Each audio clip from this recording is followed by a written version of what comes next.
Party के अपने अंदर जो सियासत चल रही होती है उसके बारे में बहुत कम लोगों को पता होता है। एक ऐसी अपॉइंटमेंट हुई है आज उस्मान बुज़दार की जानिब से जिससे आपको काफी हद तक स्टोरी जो है वो अया होती है। साया था इमरान खान साहब का, तो ये साया किस तरह साइड पे हो गया ये समझ नहीं आई बात। लेकिन फिर हवा ने ऐसा रुख इख्तियार किया कि पता लग गया अब जो है डायरेक्ट मैच पड़ने वाला है और किसी को रियायत नहीं मिलेगी।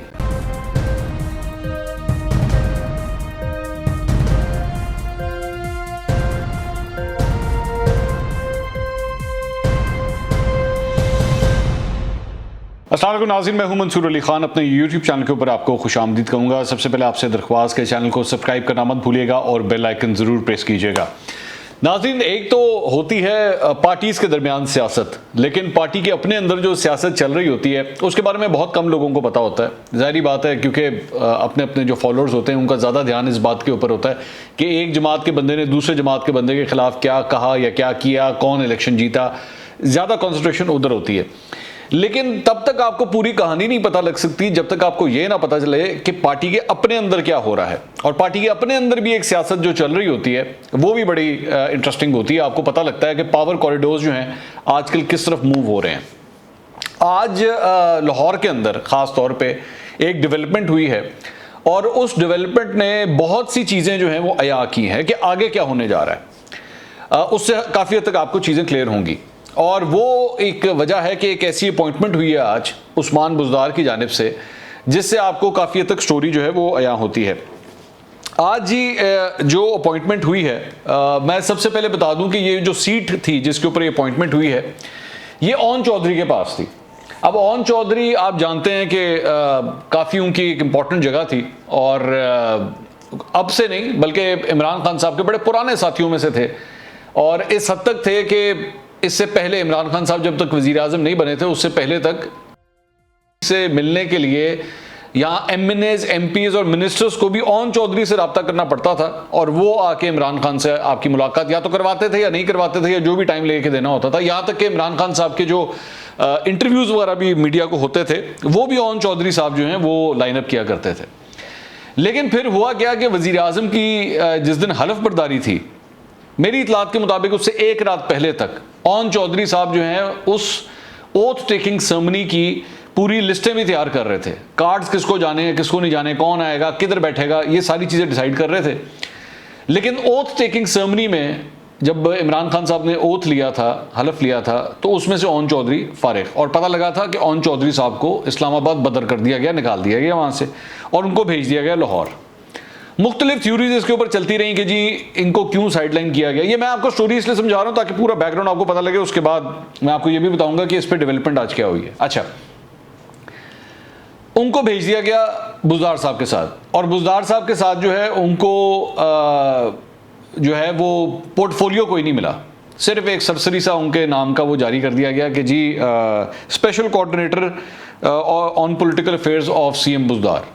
लेकिन उनका काम शम कोई नहीं था, उनसे काम कोई नहीं लिया जाता था। उनको बिठाया, उनको दफ्तर शफ्तर दिया हुआ था, लेकिन एक किस्म का उनको खुडे लाइन लगा दिया गया था। तो लोग बड़े हैरान होते थे कि यार मतलब ओन चौधरी तो वो बंदा था कि जो साया था इमरान खान साहब का, तो ये साया किस तरह साइड पे हो गया ये समझ नहीं आई बात की। एनीवेज आगे चलें। अच्छा, उसके बाद क्या होता है कि जनाब ओन चौधरी साहब जो हैं वो अपने ओहदे से उसके बाद वो जहांगीर तरीन साहब के साथ अटैच हो जाते हैं। जहांगीर तरीन साहब के बड़े करीब थे वो। और इस महीने 5 अगस्त को ओन चौधरी साहब अपने ओहदे से इस्तीफ़ा दे देते हैं और जो इस्तीफ़ा वो देते हैं उसके अंदर बड़ी सेंटिमेंटल उसके अंदर लैंग्वेज जो है वो इस्तेमाल होती है। उसमें ये कहा जाता है कि जी मैंने बड़ा होल हार्टेडली मैंने इमरान खान साहब का साथ दिया, लेकिन मुझे ये इनाम दिया गया कि इमरान खान साहब की ओथ टेकिंग सेरेमनी से पहले जो है वो मुझे साइडलाइन कर दिया गया। लेकिन मैंने फिर भी कुछ नहीं कहा, मुझे एडवाइज़र बना दिया गया CM का, मेरे पास पोर्टफोलियो कोई नहीं था, लेकिन मैंने फिर भी कुछ नहीं किया। उसके बाद उनको कहा गया कि जी आप 5 अगस्त को उन्होंने कहा कि जी मुझे CM हाउस की तरफ से कहा गया कि जी आप अपने आप को डिसएसोसिएट कर दें तरीन ग्रुप से, वरना आप इस्तीफ़ा दे दें, आपको ये जो पोजीशन दी गई है CM बुज़दार साहब के साथ। उन्होंने कहा कि जी मैं जहांगीर तरीन साहब से डिसलॉयल्टी नहीं कर सकता, तो इसलिए मैं अपने ओहदे से इस्तीफ़ा देता हूँ। इस्तीफ़ा आ गया, इस्तीफ़ा एक्सेप्ट हो गया। ओन चौधरी साहब अब किसी ओहदे पे नहीं है, जो था भी सरसरी से ओहदा वो भी नहीं था।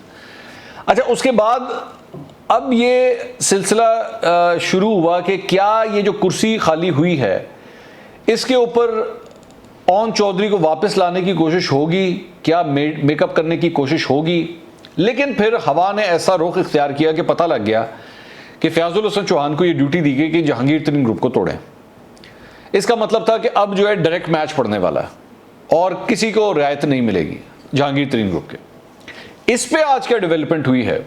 आज ये डेवलपमेंट हुई है कि वो जो सीट खाली हुई थी ओन चौधरी की, वहां पे हाफिज फरत अब्बास को जो है अपॉइंट कर दिया गया है। अब आप पूछेंगे हाफिज फरत अब्बास कौन है?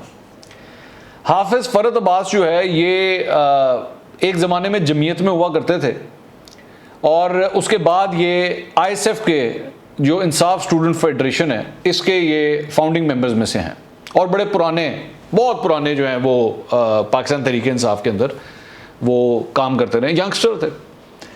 उसके बाद इनको टिकट भी मिला, इन्होंने इलेक्शन लड़ा, MPA का इलेक्शन इन्होंने लड़ा था, लेकिन ये इलेक्शन हार गए। इलेक्शन हारने के बाद इनको एडजस्ट किया गया। मैं एडजस्ट इसलिए लफ्ज़ इस्तेमाल कर रहा हूँ क्योंकि इसकी कहानी भी अभी मैं आगे आपको बताता हूँ। अप्रैल 2019 में जी, जब हुकूमत को तकरीबन कोई 1 साल होने वाला था, अप्रैल 2019 में इनको चेयरमैन टेप्टा लगा दिया गया हाफिज साहब को।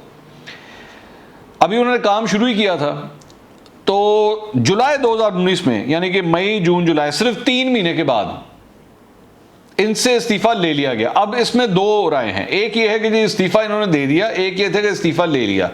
जो पाकिस्तान तहरीक इंसाफ के जराए हैं वो ये कहते हैं कि इनसे इस्तीफा लिया गया था। अब लेने की क्या वजह थी? लेने की 2 वजूहात बताई जा रही हैं। एक वजह तो ये थी कि अली सलमान जो उसके बाद चेयरमैन टेफ्टा लगे, वो बड़े तगड़े हैं, मतलब उनके कॉन्टैक्ट्स वगैरह बड़े तगड़े हैं, वो इस सीट के ऊपर आके बैठना चाहते थे।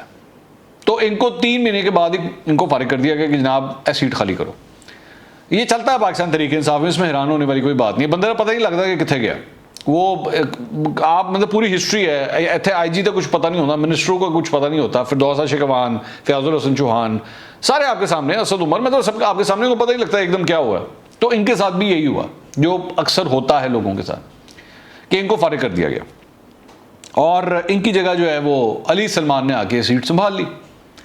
अच्छा, इनका ये एक तो ये वजह थी, एक इनका कहते थे जी मियाँ असलम इकबाल जो हैं, जो मिनिस्टर फॉर इंडस्ट्रीज हैं पंजाब के, वो उनके साथ इनका जो है ना वो जिसे कहते हैं 36 का आंकड़ा था, इनके साथ जो है वो मामला नहीं तय हो रहे थे। इनके करीबी लोग ये कहते हैं कि जी मियाँ असलम इकबाल जो है वो बहुत ज़्यादा इंटरफेयर करते थे इनके मामला में, तो ये उससे भी बड़े दिल बर्दाश्त थे। ये रिपोर्ट भी हुआ था कि जी मियाँ असलम इकबाल के साथ जो है वो पॉलिटिकल इंटरफेरेंस की वजह से जो है वो इन्होंने इस्तीफ़ा दे दिया। अब उसके बाद से मतलब जुलाई 2019 से लेकर अब तक ये इनके पास कुछ भी नहीं था, इनके पास किसी किस्म का कोई ओहदा नहीं था। तो असद खोकर साहब जो मिनिस्टर फॉर हाउसिंग हैं, जो अभी अभी जिनको पोर्टफोलियो मिला है, ये उनके बड़े करीबी हैं और उनकी इलेक्शन कैंपेन वगैरह के अंदर भी इनका बड़ा हाथ था। तो इनको आज उस सीट के ऊपर लाके बिठा दिया गया है जो ओन चौधरी की सीट थी। ये पोर्टफोलियो ओन चौधरी के पास था, वहां पे लाके हाफिज फरत अब्बास को सेट कर दिया गया, एडजस्ट कर दिया गया। अब मैंने जब इस पे खोज लगाई कि इसकी क्या वजह है, अब जाके क्यों, तो उन्होंने कहा उसकी 2 रीजंस हैं। एक, जहांगीर तरीन ग्रुप को ये क्लियर कट सिग्नल देना कि जनाब आपके बंदे नहीं हम एडजस्ट करेंगे। उनको एक ये सिग्नल चला गया कि जनाब वो जो सीट आपके बंदे की खाली हुई थी ना, वो हमने वहां पे लाके बंदा बिठा दिया, एक चीज़। दूसरा, कंटोनमेंट के इलेक्शंस होने वाले हैं लोकल बॉडीज़ के, और उससे पहले भी इस तरह के जो लोग, मेरे इत्तला के मुताबिक इनकी नेटवर्किंग वगैरह बड़ी अच्छी है, मतलब पॉलिटिकल वर्कर हैं, इनकी वर्किंग अच्छी है। तो उससे पहले इनको एडजस्ट करना बहुत ज़रूरी था, क्योंकि 2 साल से 3 महीने आपने एक सीट पे बिठाया था, उसके बाद इनको फारिग कर दिया था, तो एडजस्ट करना भी बहुत ज़रूरी था। तो इनको आज एडजस्ट कर दिया गया। एक बात ये तो हुई जनाब पंजाब की सूरत हाल। उधर मैंने आपको कल एक खबर दी थी इंटरनल लड़ाइयों की कश्मीर से, और मैंने आपको वहाँ बताया था कि तनवीर इलियास साहब जो हैं वो बड़े नाराज़ हैं। उस नाराज़गी की एक और झलक जो है वो कल हुई है। तब तक मेरा वीलॉग आ चुका था इसलिए मैं अपडेट नहीं कर सका, वो बाद में हुई है। वो ये हुई है कि जी कल उन समेत 4 वुज़रा ने आज़ाद कश्मीर की काबीना का इजलास था वो अटेंड ही नहीं किया उन्होंने आके। अभी ज़हन में रखिएगा कि तकरीबन कोई हफ्ते का टाइम है जो अभी गुजरा है, काबीना बनी है, अभी इन्होंने अभी ओथ लिया है। तो वो जो आपको नाराज़गी की मैंने खबर दी थी ना कल, कि वहाँ से नाराज़गी चल रही है और इस्तीफ़े देने के ऊपर जो है वो गौर किया जा रहा है, वहाँ पे डेवलपमेंट ये हुई है कि उन्होंने उन समेत 4 वज़रा ने काबीना का इजलास ही अटेंड नहीं किया। अब कल से लेकर अब तक वहाँ के हवाले से और बड़े र्यूमर्स फैले हुए हैं, लेकिन चूंकि कंफर्म नहीं है इसलिए मैं अभी खबर नहीं दूंगा, मैं वो उसको र्यूमर की हद तक ही रखूँगा। वो बड़ी उसमें बातें चल रही हैं सोशल मीडिया के ऊपर भी, मैं देख रहा था कि जी डिप्टी प्राइम मिनिस्टर का ओहदा हो सकता है, तो ये हो सकता है, वो होता है, लेकिन वो चूंकि अभी कंफर्म नहीं है, मैं इसमें कोई डिटेल नहीं जाऊँगा। लेकिन आखिरी अपडेट उसमें इंटरनल पॉलिटिक्स के हवाले से जो मैं आपको बता रहा था ना, पार्टी की इंटरनल पॉलिटिक्स, उस हवाले से ये खबर है कि जनाब काबीना का इजलास उन्होंने अटेंड नहीं किया और काम जो है वो बड़ा सख्त गर्म हुआ है आज़ाद कश्मीर के अंदर, पाकिस्तान तहरीक इंसाफ के अंदर। तो पंजाब के अंदर जो सूरत हाल थी वो मैंने आपको बताया कि वहाँ पे बंदा किस तरह एडजस्ट किया गया है, और कश्मीर का मसला जो है वो अभी उसी तरह ही चल रहा है। अगले व्लॉग में दोबारा मुलाकात होगी। अल्लाह हाफ़िज़।